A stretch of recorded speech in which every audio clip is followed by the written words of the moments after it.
Estava pensando, viu? Um carro normalmente 5 lugares. Imagina uma viagem com os 4 cantando e você participando da viagem, não é? Deve ser uma coisa muito boa, viu? Uma coisa muito boa. Mas dá uma olhada aí ao seu redor, veja quantos bancos vazios. Essas mães, não é, gente? Esticam a celebração dos dias das mães e de repente aqui estamos. Mas é bom saber que a família é ainda esse espaço onde a gente consegue celebrar, passar um dia junto, e eu fico muito feliz com isso, mas sentindo falta. Aliás, deixe-me fazer uma coisa. Vamos fazer um momento de evangelismo digital. Passa o link do culto para teus amigos, aquela criatura que você está sentindo falta, diz a ele, olha para cá. E você que está lá em cima operando as câmeras, vê se pode fazer, viu? Pode colocar, não fica constrangido em mostrar bancos vazios, não.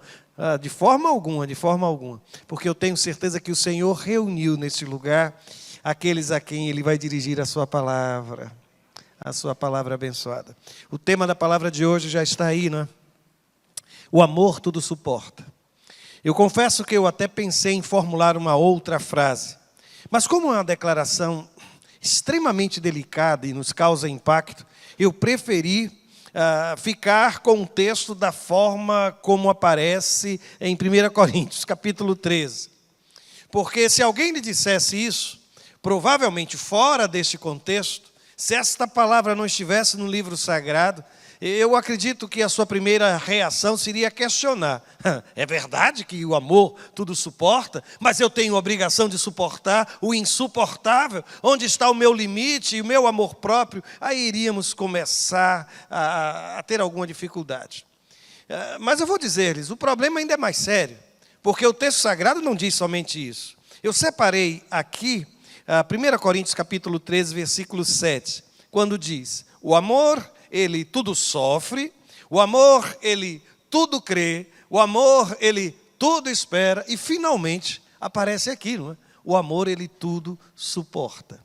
Mas antes de avançar, deixe-me só colocar aqui uma declaração muito feliz do Paul Washer, quando ele diz o seguinte, o amor suporta tudo, mas não aceita tudo, pois o que tudo aceita não é amor, mas omissão. Pensa nisso. Porque o texto sagrado está falando de suportar, e juntos hoje nós vamos tentar descobrir o que é que significa de fato o amor tudo suporta. Eu não sei se você tem se isolado. Eu sei que é difícil lidar com algumas coisas que consideramos difíceis de suportar. Eu recordo que hoje à tarde eu gravei uma mensagem onde eu dizia que é muito fácil às vezes separar pessoas, não é? Talvez eu possa descrevê-lo também nesta hora. Sabe, eu tenho percebido que existe gente que é como que insossa, sem sal. Sabe, sem iniciativa. E se você convive com alguém assim, você conta história engraçada e depois ainda tem um compromisso de sorrir. Porque ele não reage a qualquer tipo de estímulo. E é bem complicado, porque relações assim dependem sempre do esforço de um só, da paciência de um só, do investimento de um só, do perdão de um só. Eu também reconheço que existem algumas pessoas que são desagradáveis. Meu Deus. E gente assim, às vezes, nos faz sofrer, não é? Do nada, de repente, ele vem com uma palavra dura, ela vem com uma palavra de crítica, algum desconforto surge, e lá está você, vivendo o amor que perdoa, o amor que insiste em ficar junto. Mas eu também reconheço que existe outro tipo de pessoa, que eu chamo aqui de pessoa agradável. Estou falando de você, não é, nesse momento? Pois bem, gente agradável, gente com quem a gente quer estar ao lado o tempo todo o tempo. Gente que a gente celebra a vida, gente que quando chega em casa, sabe, levanta o ânimo de todo mundo, entra logo porta dentro com um sorriso enorme no rosto, no ambiente de trabalho. Gente assim faz da vida uma celebração. Mas existe um último grupo, que eu chamo aqui de gente insuportável. Ou pessoa difícil de ser amada, pastor. Ou criatura complicada, meu Deus. Eu tenho um amigo que ele sempre dizia, gente boa, gente tão boa de Deus levar. É verdade, existe gente assim. Só que quando eu leio o texto da palavra, o que eu percebo é que o isolamento, Aliás, eu vou dizer uma outra coisa. Eu até pensei em perguntar que tipo de pessoa você é. Mas eu não vou fazer isso, não. Querem saber por quê? Porque, às vezes, num dia só, a gente acorda insosso. Depois de 2 horas, depois de tomar café, né? Especialmente depois de tomar café, algumas pessoas recobram o humor. Então se tornam agradáveis. Aí vão trabalhar, aí se tornam desagradáveis. E quando chegam em casa já estão insuportáveis. Está vendo que você conhece gente assim? E às vezes é você que acorda insuportável. Às vezes a gente oscila entre tudo isso. E a grande questão é que, às vezes, para não sofrer, a gente acaba se isolando, evitando relação, evitando estar junto. Afinal de contas, eu não sou obrigado, pastor. Eu não sou obrigada a conviver com isso. Preste atenção, porque o muro construído pelo isolamento não vai lhe proteger, nem resolver o seu problema. As cidades antigas, elas eram cercadas de muro. E isso era uma forma de proteger os habitantes daquele lugar.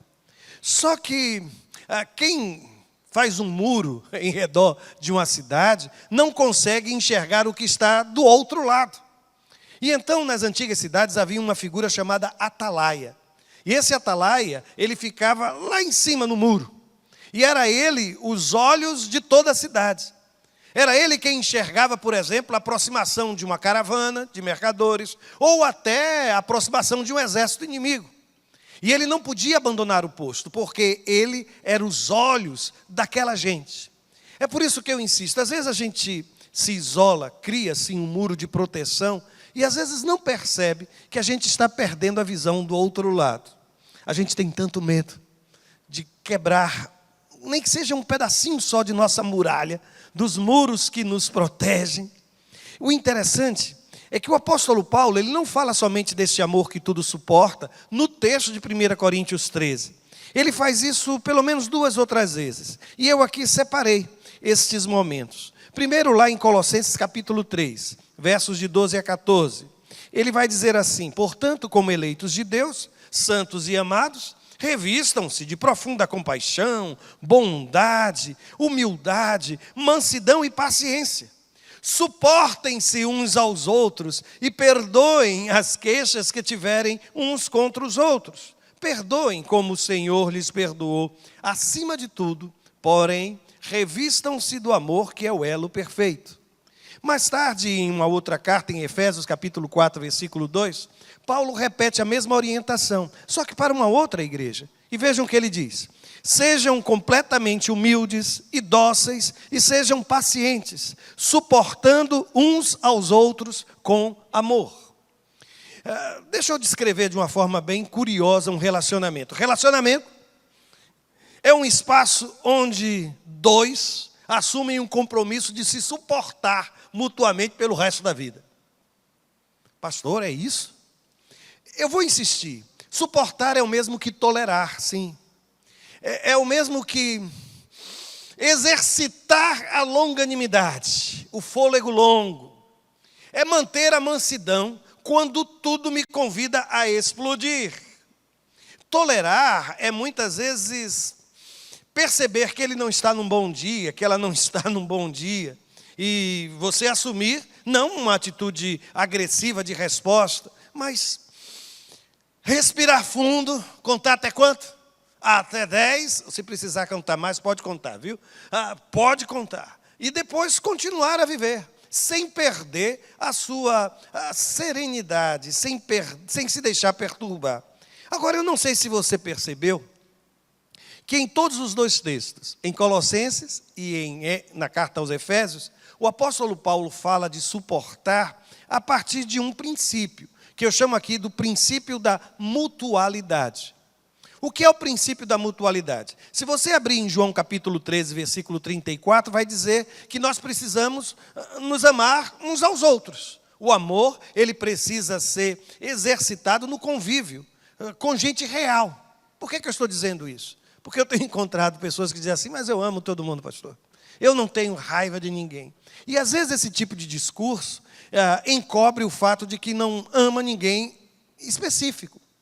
É só uma ideia geral de amor que eu carrego no coração.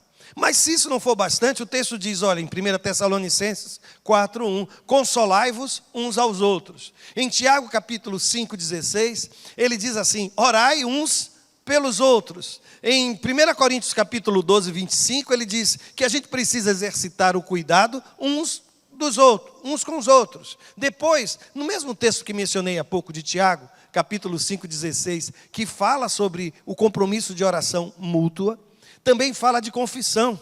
E o texto está dizendo que eu preciso confessar uns aos outros. A confissão mútua precisa acontecer. E finalmente eu aqui ainda separei em Efésios 5:21 a ideia de submissão mútua.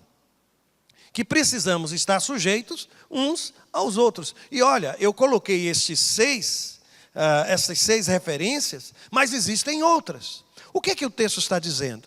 É que a vida cristã, ela se estabelece na relação ou nos relacionamentos. Eu acredito que uma das distorções mais absurdas que aconteceu ao longo da história da igreja foi aquela ideia de que viver a vida cristã era se refugiar num deserto para viver sozinho, como uma anacoreta, dentro de uma caverna, sem ter contato com ninguém.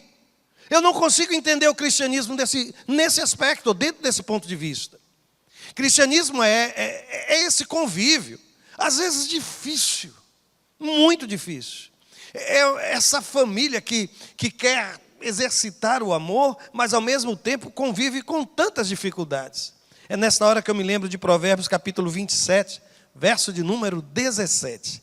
Assim como o ferro afia o ferro, o homem afia o seu companheiro.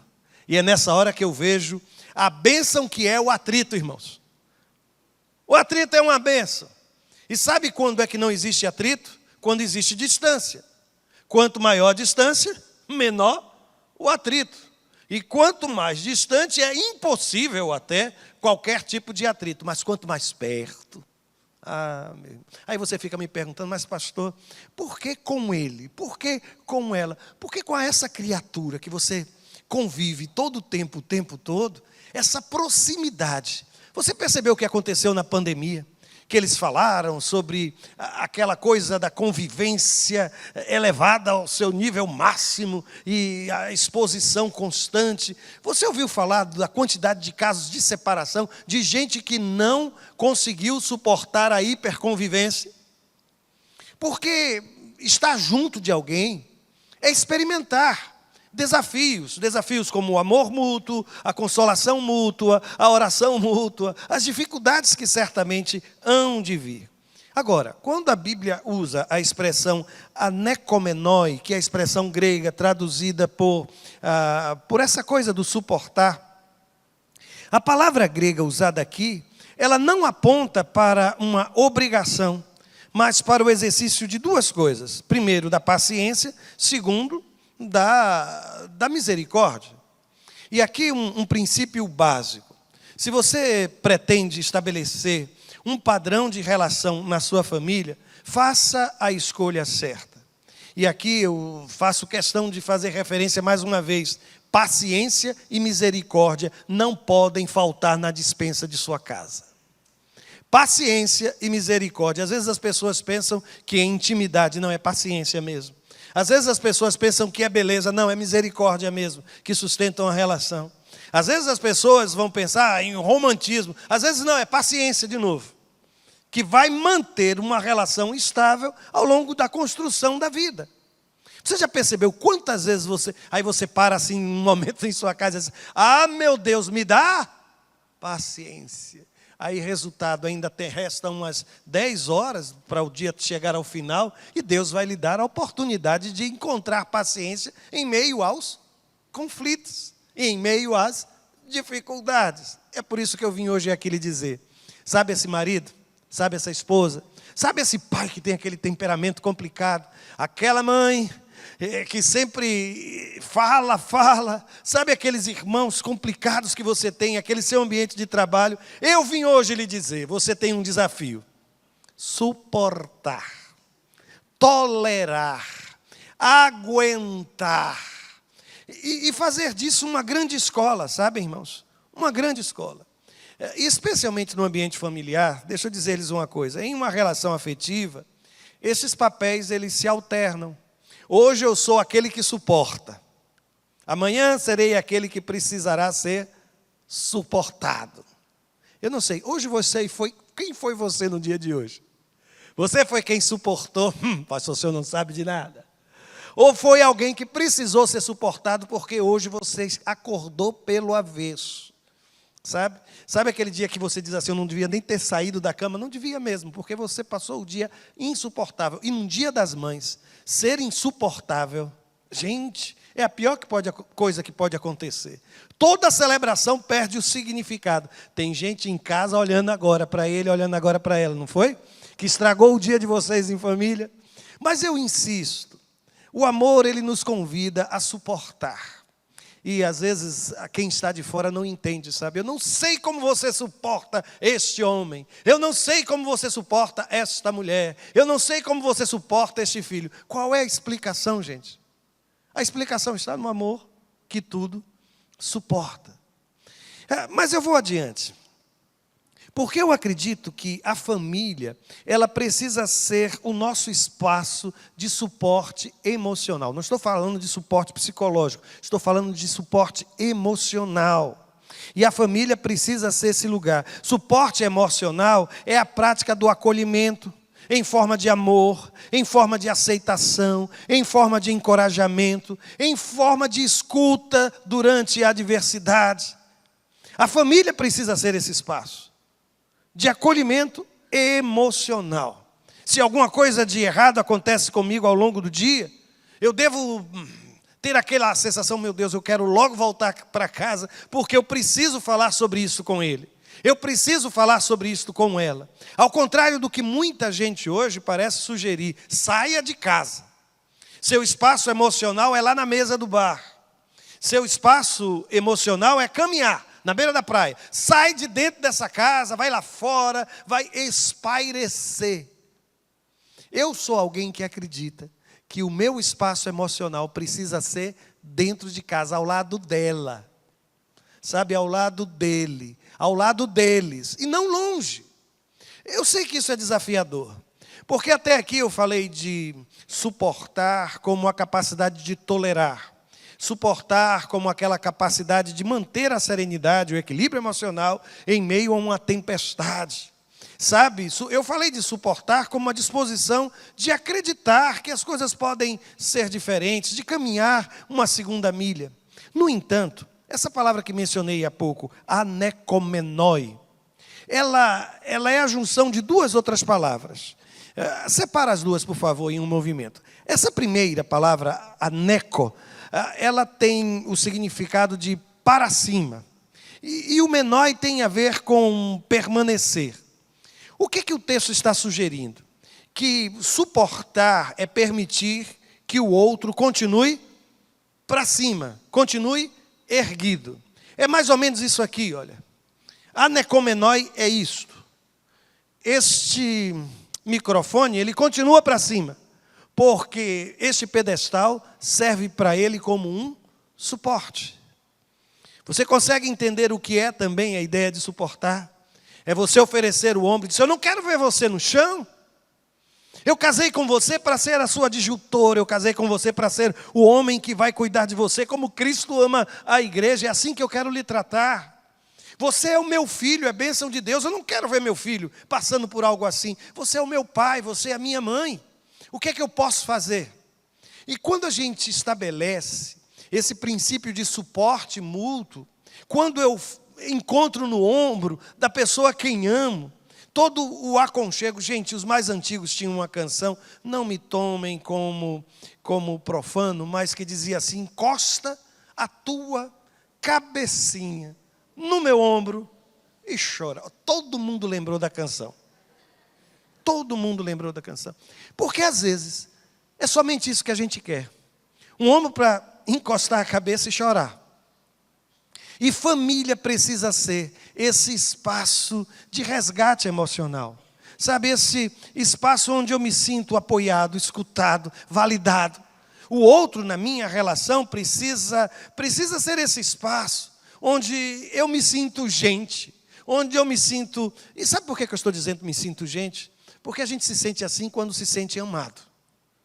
E na maior parte das vezes, a gente só entende amor a partir da forma como eu sou tratado. Não me venha dizer que me ama através de poesias, por mais belas que elas sejam. Por mais belas que elas sejam. Não me venha dizer que me ama me presenteando com isto ou com aquilo, por mais caro que seja o presente e a pureza da sua intenção. A gente quer entender que amor tem a ver com a forma como eu sou tratado.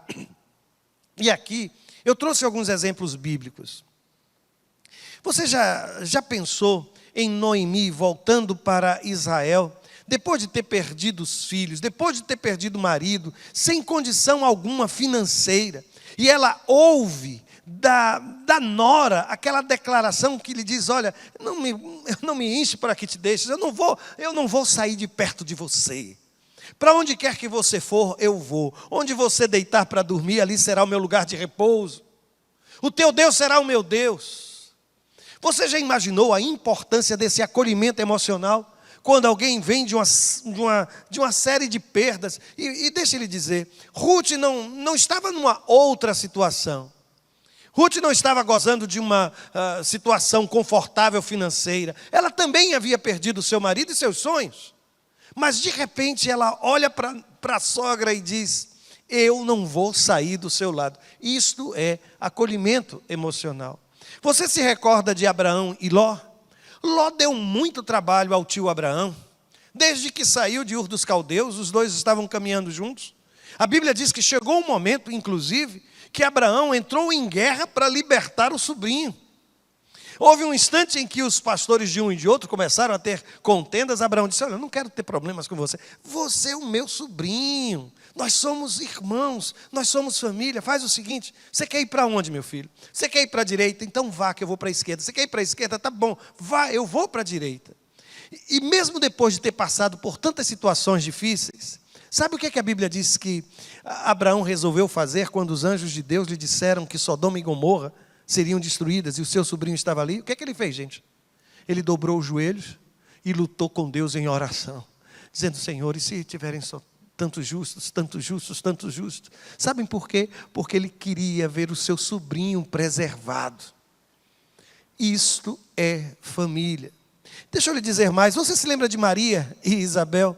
Quando a Virgem Maria recebeu a notícia que daria luz a Jesus, você se lembra que ela ficou impactada com tudo aquilo?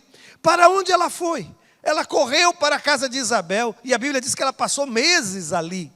Ela se sentiu acolhida, alguém para me escutar neste momento, alguém que passou por algo semelhante e com quem eu vou poder compartilhar a minha vida. Eu quero insistir. Eu não sei se você se coloca agora, por exemplo, no lugar de Noemi. É disso que eu preciso, pastor. Ou como um jovem, a semelhança de Ló.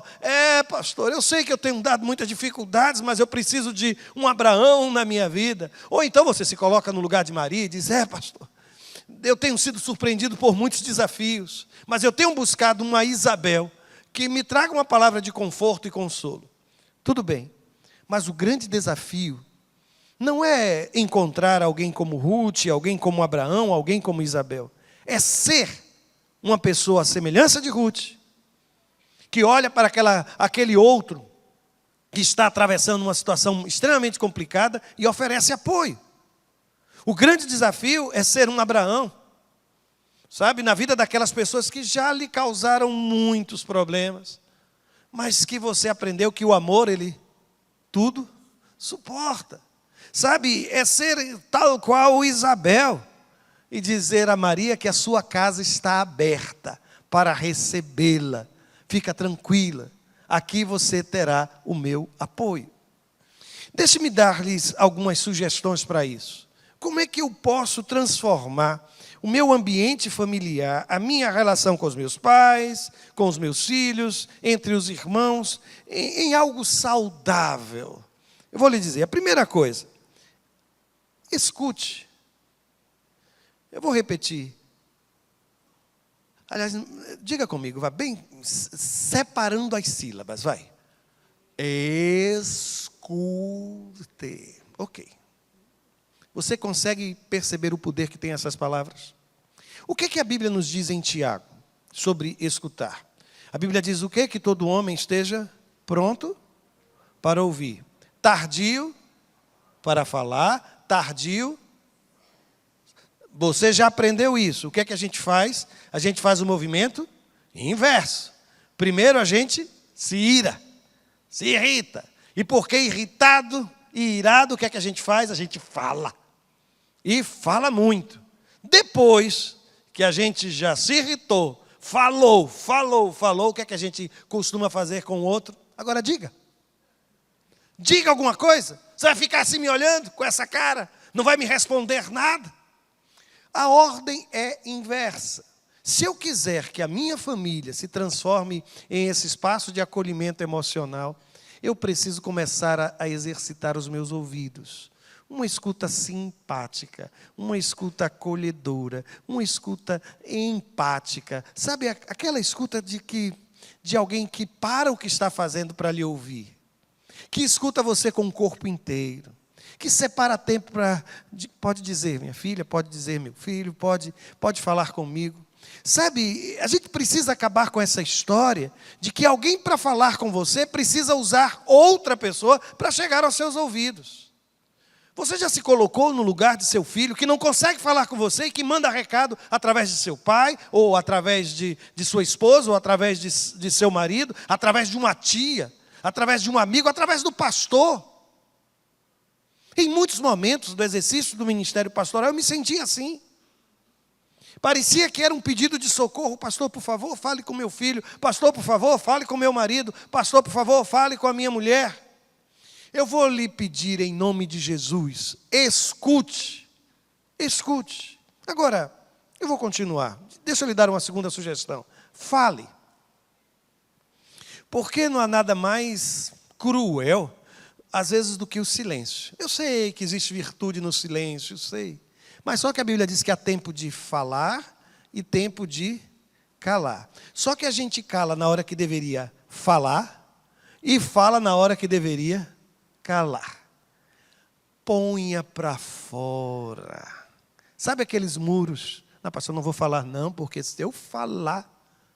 Se a relação já chegou nesse nível, já está numa situação tétrica. Porque os dois parecem ter medo de falar. Ou acham que não vale a pena falar. Porque eu já falei demais, pastor. Eu já falei demais. Entra por aqui, sai por aqui, mesmo sabendo que o som não se propaga no vácuo, né, gente? Mas, de repente, é mais ou menos isso. É mais ou menos isso. Mas eu vou lhe dar uma terceira sugestão. Não interprete. Meu Deus, é impressionante a capacidade que algumas pessoas têm de interpretar o que o outro quer dizer. Você faz uma afirmação e aquela pessoa... Eu sei porque é que você disse isso. Sei muito bem por que você está dizendo essas coisas. Aí começa a interpretar o seu sentimento quando você disse aquilo que afirmou. Uma outra sugestão, não maximize. Perceba que a minha imaginação e a sua imaginação, nessa hora, só funciona para o mal. A gente não é capaz de imaginar uma coisa boa. E a irritabilidade sempre causa isso. Não, minimiza, não precisa. Às vezes a minha reação e a sua reação é desproporcional àquilo que aconteceu. E, sinceramente, se eu tivesse escutado, se eu tivesse falado, se eu não tivesse interpretado, talvez não chegasse nesse estágio. Porque há casais, há famílias hoje, que não é preciso um motivo para brigar, não, gente. Eu fico impressionado porque, às vezes, algumas pessoas vêm conversar e eu pergunto, mas como foi que isso começou? Sabe qual é a resposta? 2 palavras. Sei não. Não sei. Porque quando a gente não está bem, qualquer motivo é motivo. Qualquer coisa se torna motivo. Mas eu quero lhe dar ainda uma outra sugestão. Pare e respire. Você sabe o que é respirar? Faça comigo assim, ó. Isso é respirar. Eu fico impressionado com a capacidade pulmonar de algumas pessoas quando estão irritadas. São capazes de ler o Lusíadas sem respiração, irmãos. sem intervalo, absolutamente sem intervalo. Patati, patatá, patati, patatá, patati, patatá, que não são os dois palhaços, mas a criatura vai.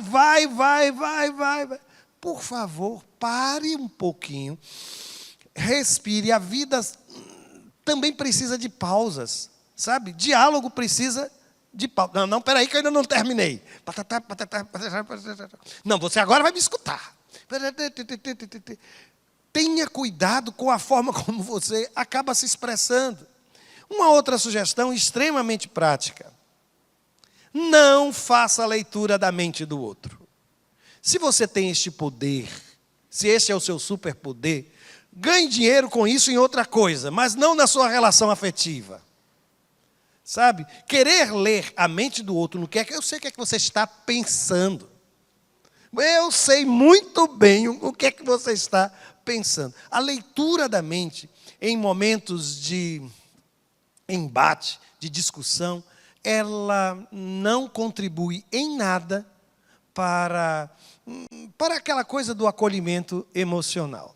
Vou continuar, parece que eu estou descrevendo alguém aqui, não é? Eu estou sentindo que está chegando aqui, viu?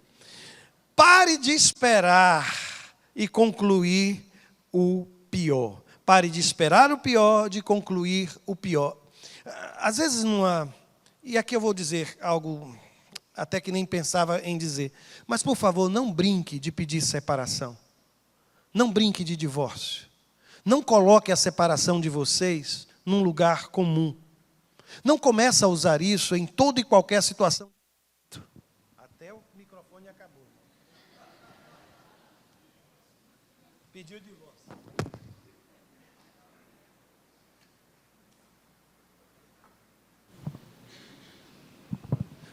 Mas não foi lá em cima não foi? Ótimo. Com o dedão assim fica ótimo, né, para fazer. Ver mesmo o que é que o pastor está fazendo. Deixa eu lhes dizer, pare de esperar o pior, pare de concluir o pior. E eu estava falando sobre o brincar de se separar. O brincar, por exemplo, de sair de casa. Você já viu que tem alguns filhos que todas as vezes que há uma tensão, o que é que eles fazem? Ameaçam sair de casa. Eu me lembro de alguém que, numa situação dessa, foi lá e abriu a porta. A criatura ficou tão chocada que foi conversar comigo. Pastor, o senhor não acredita. Eu fui dizer que eu ia embora se as coisas continuassem assim. Ele foi, abriu a porta e disse, certo, meu filho, a escolha é sua. Desse dia em diante, aquela criatura nunca mais abriu a boca para dizer, não estou sugerindo que você faça não. Vou fazer porque o pastor sugeriu. Eu só estou contando uma ilustração, viu? Sabem por quê? Porque às vezes a gente brinca com isso. A gente brinca, sabe, de se separar, a gente brinca de não querer mais ficar junto, e a gente vai e acaba caindo num lugar comum, e chega um momento que ninguém depois acredita nisso.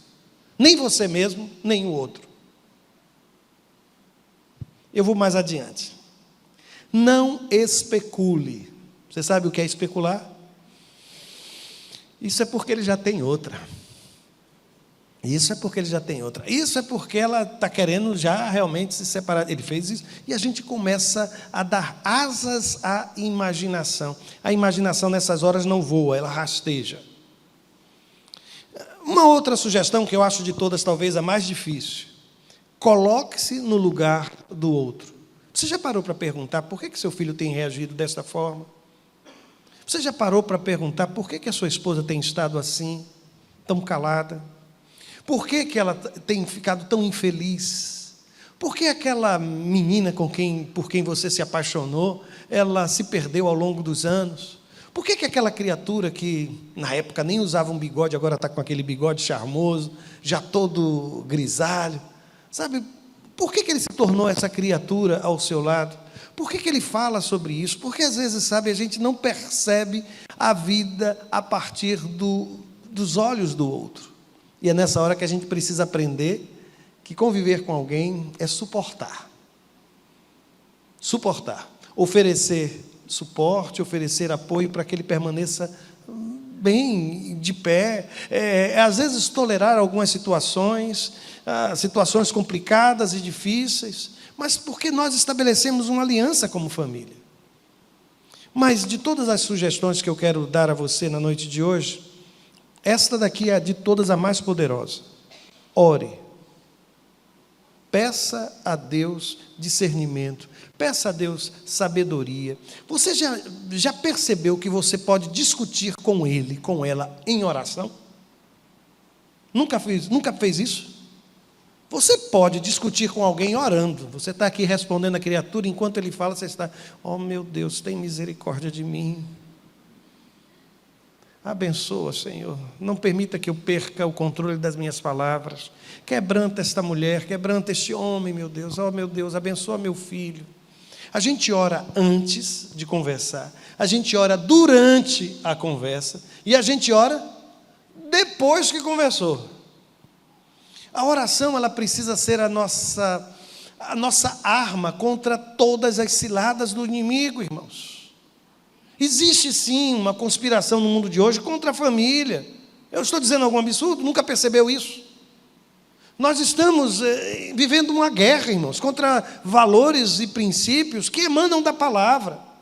Tudo que se deseja é destruir a autoridade da palavra. Eu estou dizendo isso aqui, enquanto outros, milhares e milhares e milhares de conselheiros vão estar dizendo: olha, você não tem que suportar isso. Você nasceu para ser feliz.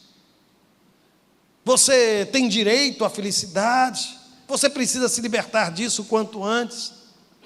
Podem tecer qualquer comentário acerca do que eu estou a lhe dizer, mas eu sou alguém que acredita que as alianças que nós celebramos com Deus, que os filhos que o Senhor nos deu, que os irmãos que o Senhor nos concedeu, por mais complicados, olha, se você foi abençoado com uma família complicada, sabe, com gente difícil de ser amada, eu vou orar por você. E vou pedir que Deus lhe dê sabedoria para conviver com todas essas coisas. Se você casou com alguém cuja família é assim, não se parece nada com a sua, e você não sabe lidar com isso, eu vou pedir que Deus lhe conceda sabedoria. Se seus filhos estão vivendo aquela fase complicada de contestar tudo, de questionar tudo, de rejeitarem todas as suas orientações, eu também quero orar por você. Porque eu sei o quão difícil é suportar tudo isso. Mas sabe por que, mulher, você continua suportando? É porque Deus tem sido o seu escudo, a sua sombra.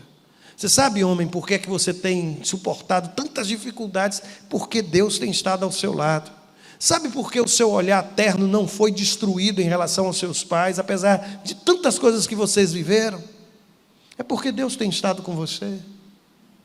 E Deus é esse Deus que nos abençoa a partir de nossa família.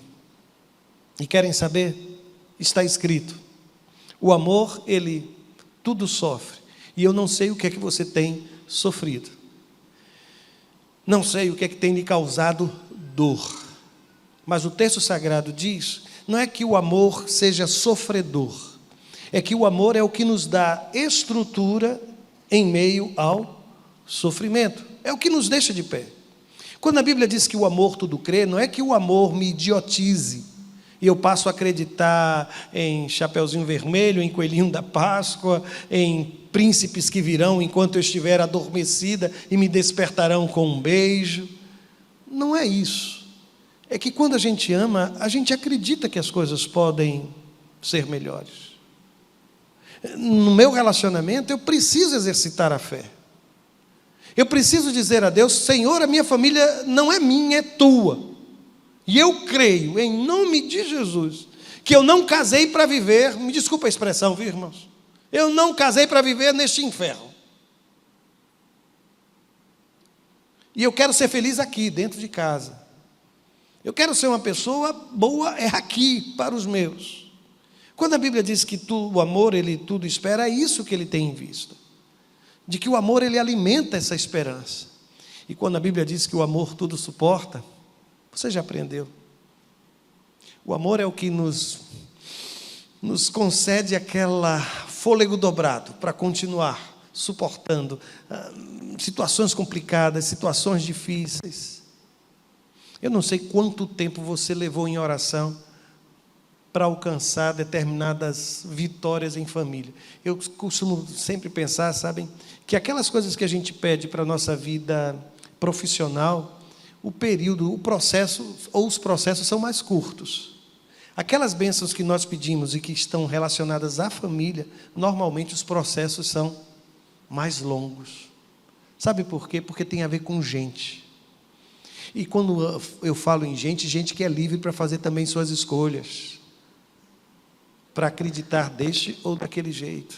Gente que tem manias, gente que é teimosa, tanto quanto você, tanto quanto eu. Gente que é complicada, tanto quanto você, quanto eu. É por isso que a gente aprende que é o amor quem me dá estrutura emocional para continuar suportando tanta coisa e não desistir de viver, e não me trancar, e não me isolar, e não alimentar queixas no meu coração. Mas é esse mesmo amor também que faz com que eu olhe para aquela criatura e veja que ele está prostrado, prostrada, e eu pergunto: em que é que eu posso, Deus, ser bênção na vida do meu marido, na vida da minha esposa, na vida dos meus filhos? Ajudar pessoas não é uma coisa fácil. Estão me entendendo? Você já viu como é complicado, por exemplo, socorrer alguém que sofreu um acidente? Hoje a recomendação qual é? Não mexa. Porque às vezes se você mexer, pode ser até pior para a saúde daquela criatura. Eu quero dizer com isso que às vezes a gente não sabe nem como mexer, não sabe nem onde pegar, nem por onde segurar. Aí nessas horas a gente tem que recorrer à graça e à misericórdia de Deus. Eu não vim aqui para colocar fardo sobre os seus ombros, viu? Eu não vim aqui lhe dizer que em nome da religião você tem que se submeter a estruturas de domínio, a situações de violência. Não estou falando absolutamente nada disso. Para mim, inclusive, casos de violência em família é caso de polícia. Estou sendo bem claro com os irmãos. Não estou lhe dizendo que você precisa ser capacho, pisado ou pisada ainda a olhar com expressão de felicidade. Mas o que eu quero lhe dizer é que em Cristo e pelo poder que emana do Senhor, nós precisamos entender que o amor, ele tudo sofre, tudo crê, tudo espera, tudo suporta. Eu vim aqui para lhe dizer isso. E eu não sei o que é que estas palavras vão trazer na sua mente, mas eu quero ter o privilégio de orar pela sua família nesta hora. Sabe, eu quero ter a missão de ser um intercessor pela sua casa. E aí eu estou falando com quem tem sofrido muito. Viver em família tem sido uma dificuldade, e aí você tem feito da sua experiência, até na comunidade religiosa, como uma espécie de substituição. Você tem buscado na sua vida profissional a realização que você não tem encontrado dentro do seu casamento. Está fugindo, está ocupando todos os seus dias. Você é um jovem que está estudando, fica inventando, vou para a casa de alguém, vou para a casa de outro. Porque ficar dentro de casa para você tem sido muito complicado. Eu já vi gente em igreja fazendo isso, gente. Eu me lembro de um rapaz que não saía da igreja. Eu comecei a ficar preocupado. Ele era uma bênção na igreja. Mas eu fui conversar com ele e eu descobri que, querem saber, ele estava ali porque ele estava fugindo de uma situação extremamente complicada na sua relação dentro de casa. Não existe sucesso profissional que substitua o fracasso na família. Por isso eu queria desafiar você a estabelecer que a sua família é prioridade diante de Deus. Essa semana eu conversava com a Cláudia e eu cheguei a uma conclusão, viu? Eu disse: Cláudia, nesses últimos anos especialmente, eu acredito que eu tenho sido mais marido e pai do que pastor. Eu disse isso, e querem saber, sem culpa. Eu disse isso, mas disse sem culpa. Porque a gente precisa entender que a nossa espiritualidade, ela começa ali. Na forma como eu trato as pessoas, no modelo de família que eu estabeleço. Vamos orar junto pelas nossas famílias e nossos filhos. Fecha teus olhos.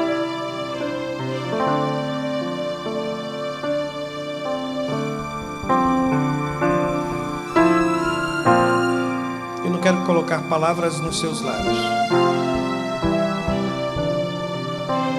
Mas em nome de Jesus, abra o seu coração nesta hora.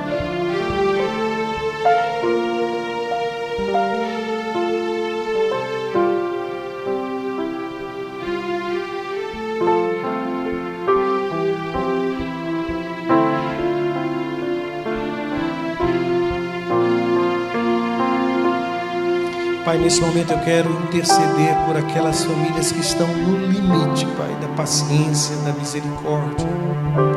Aqueles casamentos que estão vivendo nesta mesma situação limite, em que a possibilidade de separação tem se tornado algo real. Pai, dá discernimento a este homem e a esta mulher, Pai. Traz quebrantamento, mudança de atitude, arrependimento. Oh, meu Deus, abençoa os nossos filhos, mesmo aqueles, Senhor, com os quais a gente tem tido enorme dificuldade. Nós os amamos, Senhor, e Tu sabes disso. Por isso nos dá estratégias, nos dá, Senhor, a serenidade para lidar, às vezes com provocações dentro da própria casa, de um irmão, de uma irmã, de um filho, de um pai, mãe. Em nome de Jesus, Senhor, que as nossas famílias sejam esse espaço acolhedor, de acolhimento emocional. Ó Deus, se há algum dos Teus filhos e filhas neste momento sofrendo em função de sua família, consola este coração. Se há alguém, ó Deus, que perdeu a esperança, renova, Pai, a esperança. Se há alguém que não consegue mais suportar, meu Pai, renova a fé deste homem e desta mulher em nome de Jesus. Que toda e qualquer decisão que venha a ser tomada, seja tomada debaixo da Tua orientação, Pai. Em nome de Jesus nós oramos. Amém.